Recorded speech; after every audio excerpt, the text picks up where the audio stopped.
Hello everyone, welcome again. So India GK के जो PYQ series की ये पार्ट 3 वीडियो रहेगी। पार्ट 2 में हमने 130 क्वेश्चन तक किया था, तो चलिए पार्ट 3 शुरू करते हैं। अब हम 131वां क्वेश्चन करेंगे। देखिए 131वां क्वेश्चन देखिए, राजा पृथ्वीराज डैश राजवंश के थे। तो वो कौन से राजवंश के थे? ये रहेगा चौहान राजवंश। ठीक है, ये हमारा रहेगा चौहान राजवंश। अब इनसे रिलेटेड पढ़ लेते हैं। जो राजा पृथ्वीराज चौहान थे ना, वो चौहान राजवंश के थे, नाम से ही पता चल रहा है। और जो पृथ्वीराज चौहान थे उनका मतलब अथवा दूसरा नाम क्या है उनका? पृथ्वीराज तृतीय। जो इनको किसकी उपाधि मिली हुई थी, किसकी संज्ञा मिली हुई थी? राय पिथौरा की। ये कई बार पूछा जाता है कि जो पृथ्वीराज चौहान है उनको अन्य किस नाम से जाना जाता था या फिर कौन सी उपाधि मिली थी? तो वो राय पिथौरा की थी। तो जो ये राय पिथौरा की उपाधि किन्हें मिली थी? पृथ्वीराज चौहान को। और जो पृथ्वीराज चौहान है वो तोमर वंश के जो राजा थे ना, अनंगपाल, उनके दोहित्र थे। मतलब दोहित्र क्या होता है? बेटी का बेटा। ठीक है, तो ये किसके थे? तोमर वंश के राजा अनंगपाल के दोहित्र थे। और बाद में दिल्ली के भी ये राजा हुए। इनका राज्य दिल्ली से अजमेर तक विस्तृत था। तराइन का जो प्रथम युद्ध हुआ था, ठीक है, तराइन का जो युद्ध हुआ था 1191 में, इन्होंने मोहम्मद गोरी को पराजित किया था। और जो सेकंड हुआ था 1192, जो तराइन का द्वितीय युद्ध है, इनसे वो गोरी कौन थे? जीत गए थे। और ये क्या हो गए थे? उसमें हार गए थे। ठीक है, अब नेक्स्ट क्वेश्चन देखिए, तराइन की दूसरी लड़ाई में हार गए थे। ये देखिए इसमें से एक्सप्लेनेशन में से ही आया हुआ है। तो कौन हार गए थे दूसरी में? पृथ्वीराज चौहान। फिर है नेक्स्ट क्वेश्चन देखिए, 12वीं शताब्दी में निम्न में से किसने हांसी किले का पुनर्निर्माण करवाया था? तो जो हांसी का किला है उसका पुनर्निर्माण किसने करवाया था? पृथ्वीराज चौहान ने करवाया था। और इसका अन्य नाम भी क्या है किले का? असीगढ़ का किला। ये इंपॉर्टेंट है, बहुत बार पूछा जाता है कि असीगढ़ का किला किसने बनवाया था? पृथ्वीराज चौहान ने। महमूद गजनवी ने थानेसर पर कब आक्रमण किया था? तो जो महमूद गजनवी थे उन्होंने थानेसर पर आक्रमण कब किया था? 1014 में। ठीक है, उसने मध्य एशिया में एक विशाल साम्राज्य की स्थापना की थी जिसकी राजधानी गजनी वर्तमान दक्षिण काबुल में। जो कहाँ के थे ये? गजनी के। ठीक है, महमूद गजनवी ने 1000 से 1027 के बीच में भारत पर कुल 17 बार आक्रमण किया है। ठीक है, तो ज़्यादा रिस्पेक्ट के लायक नहीं है क्योंकि आक्रमण ही किया इन्होंने। ठीक है, डैश निर्णायक था और इसने उत्तरी भारत में मुस्लिम प्रभुत्व की नींव रखी। तो कौन सा युद्ध था जो निर्णायक रहा और भारत में कौन से एरिया में? उत्तरी भारत में मुस्लिम प्रभुत्व की नींव रखी। तो वो रहेगा हमारा तराइन का युद्ध। तराइन का युद्ध क्यों? क्योंकि जो पृथ्वीराज चौहान है ना, वो सेकंड वॉर में हार गए थे 1192 वाले में। और उसमें कौन जीत गया था? मोहम्मद गोरी। तो इस वजह से जो भारत में किसका आधिपत्य स्थापित हो गया था? मुस्लिम साम्राज्य का। ठीक है, अगर वो उस दिन जीत गए होते मोहम्मद गोरी की जगह पृथ्वीराज चौहान, तो शायद इतिहास कुछ और ही होता। अब देखिए, डैश तोमर वंश का अंतिम राजा था जिसने दिल्ली का सिंहासन अपने दामाद पृथ्वीराज चौहान को सौंप दिया। तो ये अनंगपाल थे। ठीक है, अनंगपाल अनंगपाल के पश्चात पृथ्वीराज चौहान दिल्ली का राजा बना। तोमरों ने ही दिल्ली शहर की स्थापना की थी। ठीक है, अनंगपाल के पश्चात पृथ्वीराज चौहान बने और उनके पुत्र फिर प्रथम द्वितीय तृतीय ऐसे उन्होंने नाम रखे थे। ठीक है, तो ये उनके जो पृथ्वीराज चौहान तृतीय हैं वो पृथ्वीराज चौहान के पुत्र रहेंगे। अब देखिए, किस युद्ध क्षेत्र में मोहम्मद गोरी और पृथ्वीराज चौहान की सेनाओं का सामना हुआ था? तो कौन सा युद्ध रहेगा? वो रहेगा तराइन का युद्ध। तराइन के युद्ध में तराइन के प्रथम युद्ध में मोहम्मद गोरी और पृथ्वीराज चौहान की सेनाओं का सामना हुआ था। तराइन का प्रथम युद्ध 1191 में हुआ था जिसमें पृथ्वीराज चौहान विजयी हुए। और तराइन का द्वितीय युद्ध 1192 में, ये हमने पहले भी पढ़ लिया। फिर है नेक्स्ट क्वेश्चन देखिए 138, तराइन की पहली लड़ाई किसने जीती? अब ये जो तराइन का, इसमें ज़्यादातर क्वेश्चन है जो तराइन के युद्ध से ही रहेंगे। तराइन का जो प्रथम युद्ध है 1191 में तराइन के मैदान, तराइन ये कहाँ इलाका पड़ता है, करनाल के पास हुआ था। यह हिंदू राजा पृथ्वीराज चौहान और मुस्लिम आक्रमणकारी मोहम्मद गोरी के बीच में हुआ। पृथ्वीराज चौहान जो है फर्स्ट में जीत गए थे और ये जो गोरी था वो बुरी तरह से घायल होकर वहाँ से भागा था। फिर वो पुनः 1192 में आया था और मोहम्मद गोरी जीत गया था, उस टाइम पर धोखे से जीता था। ठीक है, तराइन के द्वितीय युद्ध में पृथ्वीराज चौहान को पराजित किया था। नेक्स्ट क्वेश्चन देखिए, तराइन की पहली लड़ाई में किसकी हार हुई थी। तो ये टॉपिक कितना इंपॉर्टेंट है, देखिए बार बार पूछा हुआ है। तो पहली में तो मोहम्मद गोरी हार गए थे। ठीक है, तराइन की दूसरी लड़ाई किसने जीती, अब दूसरी मोहम्मद गोरी जीत गया था। Dash was defeated in second battle of Tarain, मतलब दूसरी तराइन की बैटल में कौन हार गए थे, तो हार गया पूछा है तो पृथ्वीराज चौहान जी उसमें हार गए थे। वह मुस्लिम शासक जिसने 1000 और 1026 के मध्य भारत पर 17 बार आक्रमण किया, तो वही कौन रहेगा, मोहम्मद गजनी। ठीक है, महमूद गजनी में भी लिख देते हैं इसको। महमूद गजनी था जो जिसने 17 बार आक्रमण किया था। अब देखिए इससे रिलेटेड पढ़ लेते हैं। जो महमूद गजनी था ना, सुबुक्तगीन का पुत्र था। सुबुक्तगीन इसके पिता का नाम था, जो गजनी के पहले स्वतंत्र शासक के रूप में प्रसिद्ध हुआ और 1025 से 26 में उसने सौराष्ट्र के सोमनाथ मंदिर पर हमला किया था। तो ये क्वेश्चन बहुत बार पूछा जाता है कि सौराष्ट्र के सोमनाथ मंदिर पर हमला किस समय किया था, तो 1025-1026 के बीच में किया था। नेक्स्ट क्वेश्चन देखिए, एक नृत्य मुद्रा में नटराज की कांस्य प्रतिमा का संबंध किससे है। ठीक है, ये इनसे रिलेटेड पूछा हुआ है, शिवा से, मतलब शिव से।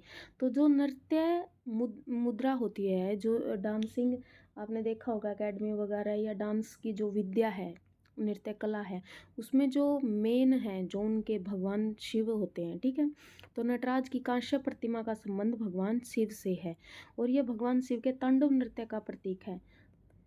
नटराज का यह नृत्य विश्व की 5 महान क्रियाओं का निर्देशक है। ये तो नहीं पूछा जाएगा। ठीक है, अब देखिए किस राजवंश ने तमिलनाडु में महाबलीपुरम में मंदिरों का निर्माण करवाया था।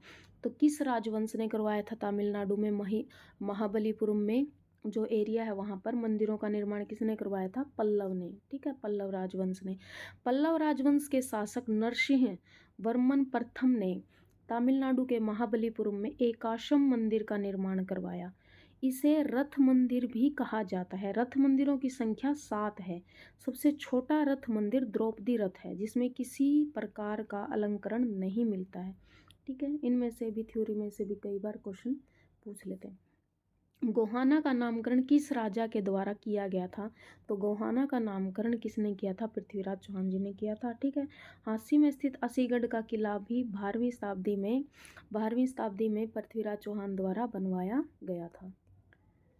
नेक्स्ट क्वेश्चन देखिए, विक्रमशिला महाविहार किसके द्वारा स्थापित हुआ था। जो विक्रमशिला है महाविहार ये धर्मपाल के द्वारा स्थापित हुआ था। 8वीं शताब्दी में पाल वंश के शासक जो धर्मपाल द्वारा बिहार प्रांत के भागलपुर, ठीक है, में विक्रमशिला विश्वविद्यालय की स्थापना की गई थी। विक्रमशिला क्या है, वहाँ पर यूनिवर्सिटी बनाई गई थी। ठीक है, और ये किसने बनवाई थी, धर्मपाल ने बनवाई थी। यहाँ पर बौद्ध धर्म एवं दर्शन के अतिरिक्त न्याय, तत्व ज्ञान एवं व्याकरण का भी अध्ययन करवाया जाता था। मतलब वहाँ पर साइंस, ग्रामर, ठीक है, जो ये है बौद्ध धर्म है और दर्शन शास्त्र, इन सब की वहाँ पर शिक्षा दी जाती थी। खजुराहो स्मारक है, खजुराहो कहाँ पर है, मध्य प्रदेश में है। ठीक है, खजुराहो मध्य प्रदेश प्रांत में स्थित ऐतिहासिक स्थल है। प्राचीन काल में इसे खजूरपुरा एवं खजूर वाहिका के नाम से भी जाना जाता था। यह प्रमुख जैन एवं हिंदू मंदिरों के लिए प्रसिद्ध है। कई बार ये पूछा जाता है जो खजुराहो है वहाँ पर किस धर्म के मुख्य मंदिर मिलते हैं, तो जैन और हिंदू दोनों के मिलते हैं। चंदेल शासकों ने खजुराहो मंदिर का निर्माण 950 से 1000 ईस्वी के बीच में करवाया था। चंदेल शासकों ने करवाया था। यहाँ का कदरिया महादेव मंदिर सभी मंदिरों में सबसे बड़ा है। कदरिया महादेव मंदिर शिव भगवान से रिलेटेड है। ठीक है, अब देखिए साहित्य और साहित्यकार एवं कला एवं संस्कृति के क्वेश्चन है। ये क्वेश्चन वैसे ही बीच में आया हुआ है। सूचना का अधिकार अधिनियम किस वर्ष लागू हुआ, मतलब जो होता है राइट टू इन्फॉर्मेशन एक्ट है वो कब आया था, तो वो आया था 2005 में। ठीक है।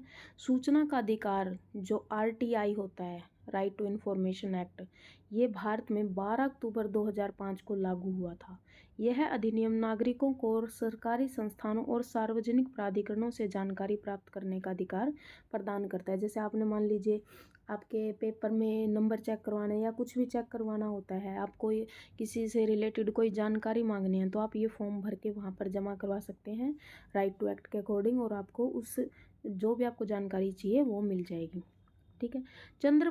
चंद्रबरदाई हैं जो किसके राजकवि थे? जो चंद्रबरदाई हैं महान शख्स हैं, वो किसके थे?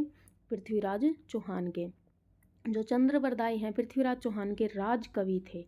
तराइन के द्वितीय युद्ध में पृथ्वीराज की पराजय से उत्तरी भारत में मुस्लिम प्रभुत्व की नींव पड़ी। अभी हमने ये पीछे क्वेश्चन किया था। नेक्स्ट क्वेश्चन देखिए, बाणभट्ट के हरिश्चरित्र के संबंध में निम्नलिखित में से कौन सा कथन असत्य है? तो जो बाणभट्ट है उन्होंने हरिश्चरित्र लिखी थी, पिछली वीडियो में हमने पढ़ा था, तो उनसे रिलेटेड कौन सा असत्य है? असत्य पूछा हुआ है, तो इसमें से रहेगा पांचवा अध्याय हर्षवर्धन के पूर्वजों से संबंधित है। मतलब ये असत्य है, बाकी सारे सत्य हैं। तो जो इससे रिलेटेड जो ये हर्षचरित्र है उससे रिलेटेड पढ़ लेते हैं। बाणभट्ट के हर्षचरित्र में कुल 8 अध्याय हैं। ठीक है, कितने अध्याय हैं? कुल 8। मान लीजिए ये पूछा जाए कि बाणभट्ट के हर्षचरित्र जो बाणभट्ट ने लिखी थी, हर्षवर्धन के जीवन की जो रचना है, मतलब जीवन के ऊपर जो उन्होंने पुस्तक लिखी थी बाणभट्ट जी ने, हर्षचरित्र, उसमें 8 अध्याय हैं। इसमें प्रथम 3 में उसने स्वयं के जीवन, पहले 3 में तो स्वयं के जीवन और परिवार के बारे में वर्णन किया। चौथे अध्याय में हर्षवर्धन के पूर्वजों के बारे में, तत्पश्चात हर्षवर्धन ने जो उपलब्धियां प्राप्त की थी उनके बारे में। बाणभट्ट ने पुस्तक लिखी है हर्षवर्धन के बारे में, तो पहले में स्वयं के और परिवार के बारे में लिख दिया, और चौथे में लिखा है हर्षवर्धन के पूर्वजों के बारे में, तो इनमें से ये गलत हो गया था। नेक्स्ट क्वेश्चन देखिए,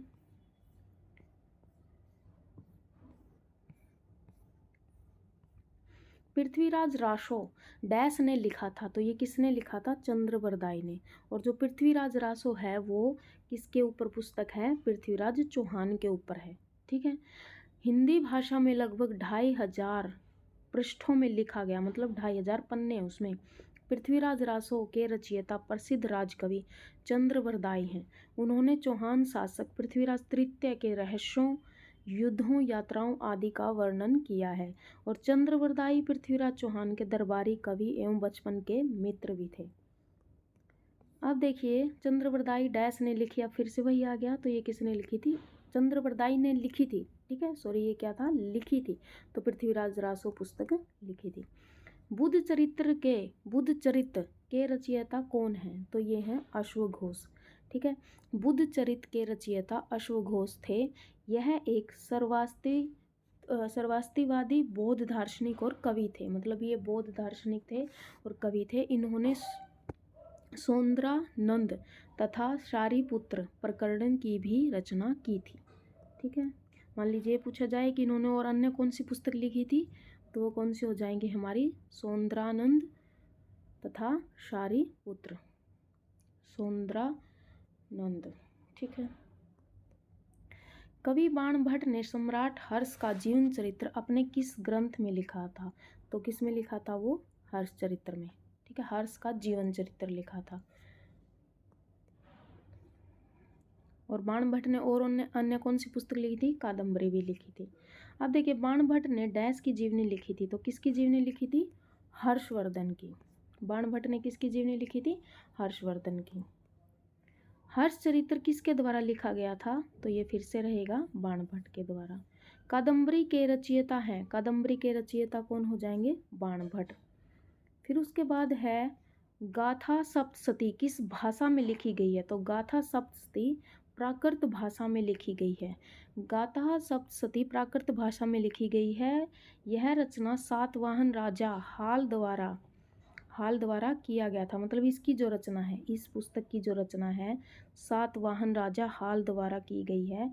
इस काव्य में सामान्य लोक जीवन का ही चित्रण है। मतलब इस काव्य में किसका चित्रण किया गया है? सामान्य लोक जीवन का। अब उसके बाद देखिए, किसने ऐहोल की वास्तुकला को भारतीय मंदिर वास्तुकला का उद्गम स्थल कहा है? जो ऐहोल की वास्तुकला है उसको भारतीय मंदिर वास्तुकला का उद्गम स्थल कहा है। ये किसने कहा है? ये पर्सी ब्राउन ने। पर्सी ब्राउन ने ऐहोल की वास्तुकला को भारतीय मंदिर वास्तुकला का उद्गम स्थल कहा है।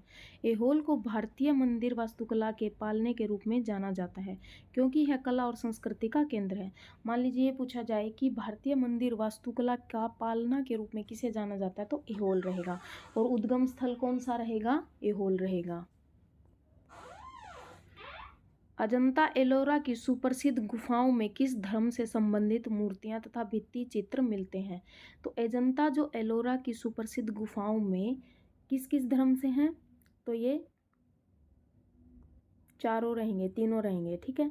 हिंदू धर्म से भी, जैन धर्म से भी और बौद्ध धर्म से भी। तो अजंता एलोरा की जो गुफाएं हैं उनमें हिंदू धर्म, जैन धर्म, बौद्ध धर्म सभी की क्या रहेंगी? चित्र और मूर्तियां मिलेंगी। तो अजंता एलोरा की सुप्रसिद्ध गुफाओं में हिंदू, बौद्ध धर्म और जैन धर्म से संबंधित मूर्तियां और भित्ति चित्र मिलते हैं। ये गुफाएं महाराष्ट्र में हैं, ठीक है। एक पूछा जाए कि ये कहाँ पर है अजंता एलोरा की गुफाएं? महाराष्ट्र में औरंगाबाद के पास, वाघोरा नदी के पास, सह्याद्री पर्वतमाला में, ठीक है। ये पूछा जा सकता है कौन से स्टेट में है? महाराष्ट्र। महाराष्ट्र का एरिया हो गया औरंगाबाद। औरंगा के बाद नदी कौन सी? वाघोरा। और पर्वतमाला कौन सी? सह्याद्री, ठीक है। इनमें से किसी में से भी पूछा जा सकता है। रॉक कट गुफाओं की एक श्रृंखला के रूप में स्थित है। अजंता में कुल 29 गुफाएं हैं, ठीक है। 29 गुफाएं हैं जो बौद्ध धर्म से संबंधित है। एलोरा में अजंता में है 29 गुफाएं जो बौद्ध धर्म से संबंधित है। और एलोरा में 34 गुफाएं हैं जिनमें 17 ब्राह्मण, 12 बौद्ध और 5 जैन धर्म से संबंधित है, ठीक है। अजंता की गुफाएं तो बौद्ध धर्म से 29 और एलोरा में 34 गुफाएं ब्राह्मण से, 12 बौद्ध से और 5 जैन धर्म से संबंधित है। नेक्स्ट क्वेश्चन देखिए, खजुराहो में मंदिरों का निर्माण किसने करवाया था? जो खजुराहो के मंदिर थे उनका निर्माण किसने करवाया था? अभी हमने पढ़ा था चंदेल वंश के राजाओं ने करवाया था। अब देखिए इससे रिलेटेड पढ़ लेते हैं। खजुराहो में मंदिरों का निर्माण चंदेल वंश के राजाओं ने करवाया था। इन मंदिरों का निर्माण 900वीं ईस्वी से 1300वीं ईस्वी के बीच किया गया था। इन मंदिरों का पहला उल्लेख किस में मिलता है? अबू रेहान अल ब्रूनी और इब्न बतूता की पुस्तकों में मिला है। ये कौन थे? ये विदेशी पर्यटक थे। खजुराहो के मंदिर नागर शैली के मंदिरों का एक अद्भुत उदाहरण है, ठीक है। ये क्वेश्चन बहुत बार पूछा जाता है। जो खजुराहो का मंदिर है वो कौन सी शैली पर डिपेंड करता है? तो नागर शैली पर डिपेंड करता है। ये सीईटी में पूछा हुआ था क्वेश्चन। यह मंदिर भारतीय संस्कृति की विविधता और जीवन प्रणाली को दर्शाता है, ठीक है। अब ये देखिए अलबरूनी किस टाइम आया था? 1022वीं ईस्वी में। और इब्न बतूता 1335 ईस्वी में भारत की यात्रा पर आया था ये, ठीक है। अब देखिए प्रसिद्ध सूर्य मंदिर किस भारतीय राज्य में स्थित है? जो प्रसिद्ध सूर्य मंदिर है वो हमारा कोणार्क ओडिशा में रहेगा। सूर्य मंदिर से रिलेटेड पढ़ लेते हैं। कोणार्क जो सूर्य मंदिर है इसका निर्माण गंग वंश के राजा नरसिंह देव प्रथम ने 1278 ईस्वी में करवाया था। यह विश्व विरासत स्थल में शामिल है, ठीक है। ये किसमें है? ये विश्व विरासत स्थल में शामिल है। और सूर्य ग्रहण के समय विश्व स्तर के खगोल शास्त्री यहाँ एकत्रित होते हैं। जब सूर्य ग्रहण लगता है ना तो अन्य देशों के, ठीक है, विदेशों से जो खगोल शास्त्री होते हैं वो यहाँ आते हैं। अब देखिए मीनाक्षी मंदिर कहाँ स्थित है? मीनाक्षी मंदिर मैं से मदुरई कहाँ रहेगा? तमिलनाडु में। इसका जो निर्माण है राजा कुलशेखर पांडियन ने करवाया था। अब है नेक्स्ट क्वेश्चन देखिए, गाने में लय लाने के लिए प्रयुक्त बजाए जाने वाला मिट्टी का घड़ा डैश कहलाता है। तो जो गाना जब गाते हैं हरियाणा में भी, जैसे अपने यहाँ रागनी वगैरह होती है वहाँ मिट्टी का घड़ा बजाते हैं ना उसमें, तो जो यही पूछा हुआ है कि गाने में लय लाने के लिए प्रयुक्त बजाए जाने वाला मिट्टी का घड़ा डैश कहलाता है। तो क्या कहलाता? घड़ा ही कहलाता है, ठीक है। घड़ा या घटम बोलते हैं। तंबूरा लकड़ी, तांबा और इस्पात से बना एक तार वाद्य यंत्र है। इनसे रिलेटेड पढ़ लीजिए। क्या पता ये पूछ लें कि तंबूरा में क्या क्या होता है। तो तंबूरा जो होता है वो लकड़ी, तांबा और इस्पात से बना एक तार वाद्य यंत्र होता है। मृदगम, मृदगम मृदंग है ये, ठीक है, मृदंग आना चाहिए था। मृदंग क्या होता है, चमड़े और कटहल की लकड़ी से बना एक ताल वाद्य यंत्र है। और जो पखावज है वो क्या है, पखावज है लकड़ी, चमड़े और काले लेप से बना एक वाद्य यंत्र। मान लीजिए ये पूछ लें कि तंबूरा से रिलेटेड इनमें से बताओ कौन सा सत्य है। मृदंग से रिलेटेड पूछ लिया पखावज, ठीक है, तो ये भी इम्पोर्टेंट है। अब देखिए ये कोई एडिशनल क्वेश्चन पूछा हुआ है, मतलब ये प्राचीन इतिहास से नहीं है। बेबीलोनिया का हैंगिंग गार्ड, ठीक है, इंडिया जीके का रहेगा ये। बेबीलोनिया का हैंगिंग गार्ड किसके द्वारा बनवाया गया था। तो ये किसके द्वारा बनवाया गया था बेबीलोनिया का हैंगिंग गार्ड, ये रहेगा नेबूचडनेस्सर, ठीक है, अजीब सा नाम है, नेबूचडनेस्सर ने बनवाया था। यह बेबीलोना वर्तमान इराक में स्थित है, ठीक है, इराक में है ये। और ये कब बनवाया गया था, 604 से 562 BCE में। नेक्स्ट क्वेश्चन देखिए, दक्षिण भारत में चोल राजवंश का संस्थापक कौन था। जो दक्षिण भारत था ना उसमें चोल राजवंश का संस्थापक कौन था, इनमें से कोई नहीं, मतलब इन ऑप्शन में से कोई नहीं है। तो वो कौन थे, वो थे विजयालय, ठीक है, विजयालय। दक्षिण भारत में चोल राजवंश का संस्थापक विजयालय को माना जाता है। इसने 9वीं शताब्दी में इस साम्राज्य की स्थापना की। विजयालय पल्लव शासकों का सामंत था, ठीक है, ये कौन थे, पल्लव शासकों का सामंत। राजराज प्रथम चोल साम्राज्य का सबसे महान सम्राट शासकों में से एक था।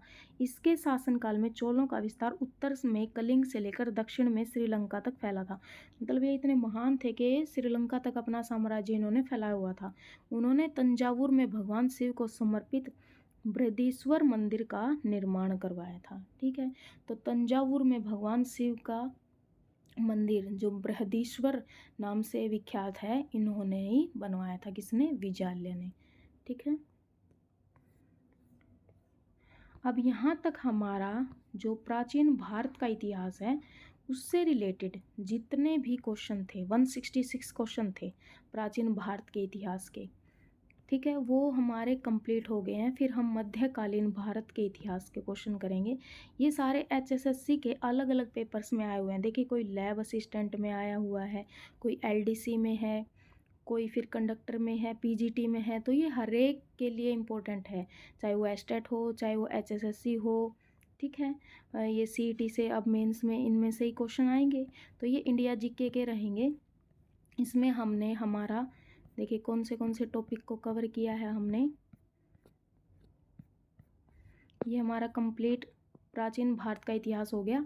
इसमें हमने प्रागैतिहासिक काल पढ़ा, उसके बाद सैंधव सभ्यता, ठीक है, आपका उसके बाद वैदिक सभ्यता भी हमने इसमें पढ़ी। वैदिक सभ्यता के बाद बौद्ध धर्म, जैन धर्म, भागवत और शिव धर्म, इनसे रिलेटेड ये आपके छोटे छोटे टॉपिक है। फिर हमने मौर्य काल पढ़ा, 16 जनपद पढ़े हमने, महाजनपद जो है हमारे।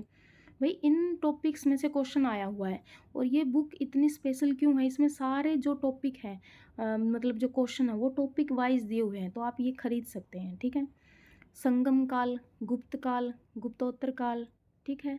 फिर उसके बाद हमने गुप्त काल के बाद हमने पढ़ा, नेक्स्ट हमने पढ़ा ये जो राजनीतिक सामाजिक साहित्य थी स्थिति थी 800 से 12 ईस्वी तक, मतलब कौन से युद्ध हुए, कौन जीता, किसकी वजह से मुस्लिम साम्राज्य फैला, ठीक है। साहित्य के बारे में पढ़ा हमने कि कौन सा साहित्य किसने लिखा, कवियों के बारे में, ठीक है। तो इसके बाद नेक्स्ट वीडियो में हम मध्यकालीन इतिहास पढ़ेंगे, ठीक है। तो यहाँ तक अगर आपको कोई डाउट है तो आप कमेंट बॉक्स में पूछ सकते हैं। आपको कोई सजेशन देना है तो भी आप कमेंट कर सकते हैं। तब तक के लिए पढ़ते रहिए, मिलेंगे नेक्स्ट वीडियो में। Thank you so much. अगर आपको जो वीडियो है ये पसंद आई है तो please like share and subscribe the channel. Thank you.